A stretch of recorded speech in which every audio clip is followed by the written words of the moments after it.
Ada, Bu? Yola. Setelah dilakukan pencarian, jenazah Sulasi warga Kertapati Palembang ditemukan di dalam saluran air di Kalidoni Palembang.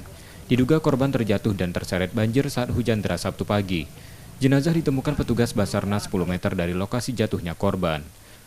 Peristiwa terjadi saat korban bersama sepeda motornya menepi mengambil barang yang terjatuh saat banjir.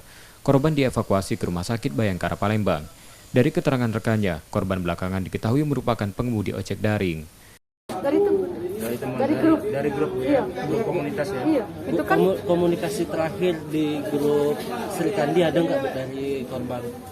kalau beliau itu nggak ada ya biasa kan candaan biasa kan.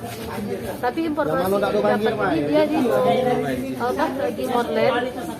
Setelah online itu selesai online dia mau bekerja gitu kan. Jadi majikannya telepon bahwa beliau ini sudah nggak ada. Dari data sementara banjir di Palembang mengakibatkan 2 korban meninggal. Selain yang hanyut, 1 warga juga dilaporkan meninggal karena sengatan listrik saat banjir di rumahnya. Reski Oktora, Muklas Diferensial, Kompas TV, Palembang, Sumatera Selatan.